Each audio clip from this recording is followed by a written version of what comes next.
Ternyata Allah mentakdirkan juga pada tanggal 10 Muharram tahun 61 Hijriah peristiwa yang tragis meninggalnya cucu Nabi SAW yang sangat dicintai oleh Rasulullah SAW, ya, yang Rasulullah pernah berkata tentang dia dan yaitu Husain radhiyallahu anhu, ya. Rasulullah SAW mengatakan tentang Husain dan Hasan, ya, huma sayyida syababi ahlil jannah, bahwasanya mereka berdua ini adalah pemimpin para pemuda di surga, ya.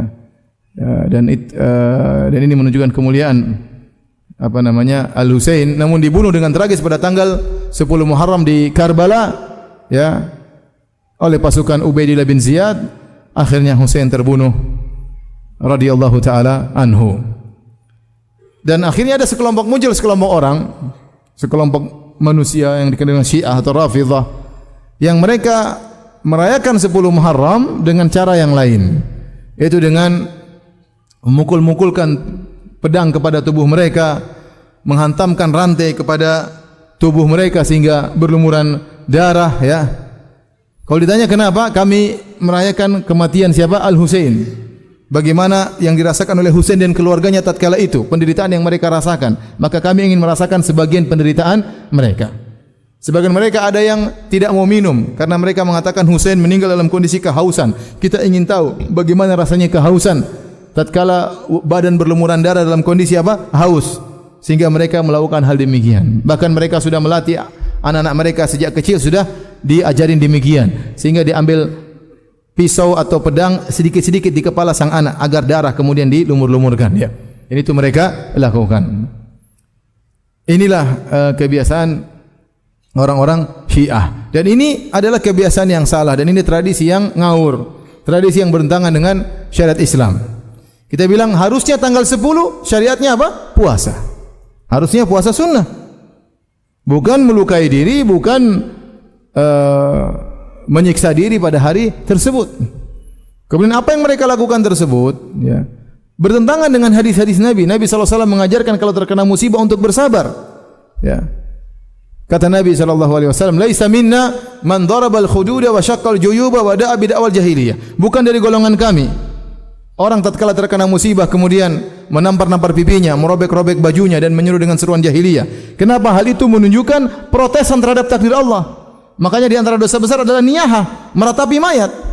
Nabi mengatakan an-naiha illam tatub, sungguhnya wanita yang meratapi mayat kalau tidak bertobat maka akan dipakaikan pakaian dari neraka jahanam. Kenapa? Tatkala dia meratap kepada mayat seakan-akan dia tidak menerima takdir Allah Subhanahu wa taala. Seakan-akan dia protes terhadap keputusan Allah Subhanahu wa taala. Itu dosa besar. Dosa besar. Kita terkena musibah, sabar. Al-Husain tatkala radhiyallahu anhu meninggal dunia, semuanya sedih. Kita semua sedih, kaum muslimin sedih. Bagaimana tidak? Itu cucu Rasulullah SAW yang pernah dicium oleh Nabi SAW. Ya. Kemudian kita bersedih, tapi tidak boleh tatkala kita bersedih kemudian kita merayakan dengan cara-cara demikian. Jadi pertama, ini tradisi menyelisih sunnah. Sunnah harusnya puasa. Yang kedua juga menyelisih sunnah. Sunnah harusnya bersabar, bukan malah melukai apa? Diri. Yang ketiga kita katakan kepada mereka bahwasanya ada orang-orang yang lebih hebat daripada Al-Husain yang juga meninggal dengan tragis, namun dia tidak pernah merayakannya. Contoh kakaknya Al-Hasan. Al-Hasan meninggal diracun. Diracun. Waktu ditanya siapa yang meracuni Anda, dia tidak mau kasih tahu. Dia tidak mau kasih tahu, bersabar dengan dia tidak ingin orang membalas apa yang dialami olehnya. Dia tidak mau kasih tahu siapa yang meracuninya. Sehingga dia diracun dan meninggal dunia, ya. Apakah kita merayakan hari kematian Hasan dengan ambil racun sedikit kita makan? Tentunya enggak. Biar tahu bagaimana rasanya racun. Ada yang lebih hebat daripada itu, Ali bin Abi Thalib, bapak mereka berdua, yang lebih afdal daripada Hasan dan Husain dengan ijma ulama. Yang kata Nabi SAW, Abu Bakar fil jannah, Umar fil jannah, Uthman fil jannah, Ali fil jannah. Abu Bakar di surga, Umar di surga, Uthman di surga, Ali di surga. Yang kata Nabi SAW, rajulan yuhibbullah wa rasulahu wa yuhibbuhullah wa rasuluh. Seorang lelaki yaitu Ali bin Abi Thalib yang mencintai Allah dan Rasulnya dan dicintai oleh Allah dan dicintai oleh Rasulnya. Predikat yang luar biasa. Ali bin Abi Thalib yang terkenal dengan keberaniannya. Kemudian dia meninggal gimana? Ditikam kepalanya oleh siapa? Abdurrahman bin Muljim. Ya. Taib, apakah kita merayakan hari kematian Ali juga dengan menikam-nikam kepala? Tentunya tidak. Ya. Yang lebih hebat daripada Ali bin Abi Thalib, Utsman bin Affan, yang dikepung oleh orang-orang pemberontak, kemudian masuk ke rumahnya sementara dia baca Al-Quran ditikam sampai darah mengalir di Al-Quran yang dia baca. Juga meninggal dalam kondisi apa? Mati syahid. Ya.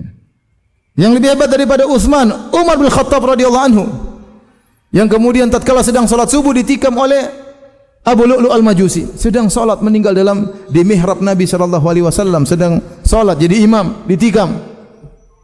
Apakah kemudian kita nusuk-nusuk perut kita tatkala merayakan hari kematian Umar? Lebih hebat daripada itu Rasulullah sallallahu alaihi wasallam yang meninggal dengan diracun. Bukankah Rasulullah SAW dikasih racun tatkala perang Khaybar tahun 7 Hijriah? Ada seorang wanita Yahudi kasih hadiah kepada Nabi makanan. Nabi makan ternyata ada racunnya. Sahabat sempat makan. Akhirnya sahabat yang makan langsung meninggal seketika itu. Nabi sempat merasakan sedikit, tahu-tahu daging yang dikasih racun tersebut berbicara, "Inni masmumah, sungguhnya aku beracun." Akhirnya Nabi lepas, tapi sudah terlanjur. Dan racun tersebut terus menggerogoti Nabi sallallahu alaihi wasallam, dan Nabi terkadang merasakan sakitnya sampai puncaknya Nabi mengatakan uratku sudah putus tatkala Nabi akan meninggal dunia. Kata para ulama, Allah ingin menjadikan Nabi merasakan pahala mati syahid dengan cara Allah mentakdirkan Nabi dikasih racun, dan racun tersebut menggerogoti Nabi sampai sekitar 4 tahun. Kemudian Nabi SAW meninggal. Dan ini adalah puncak kesedihan kaum muslimin. Namun kita tidak pernah merayakan hari kematian Nabi SAW. Kenapa dikhususkan Al-Husain? Kenapa dikhususkan apa? Al-Husain. Sementara yang lebih hebat daripada Al-Husain masih lebih banyak. Maka cara mereka merayakan 10 Muharram dengan melukai diri mereka adalah cara yang tidak diajarkan oleh para sahabat. Ya, tidak diajarkan oleh para sahabat, tidak diajarkan oleh para tabi'in, ya, dengan cara demikian. Kemudian yang kontradiksi dengan Syiah adalah Nawasib.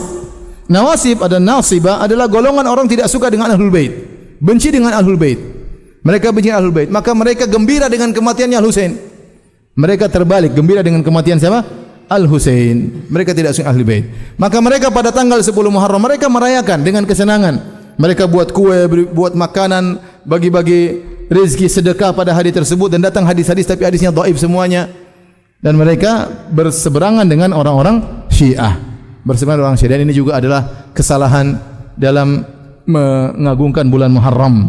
Ya, kita tidak begini dan tidak begitu. Tidak metode cara Syiah dengan melukai diri, dan juga tidak dengan metode orang-orang Nawasib dengan bergembira pada hari-hari 10 Muharram dengan melakukan sedekah khusus dan yang lainnya. Tapi kita dengan cara Ahlus Sunnah wal Jamaah yang diajarkan oleh Nabi sallallahu alaihi wasallam itu berpuasa pada hari tersebut.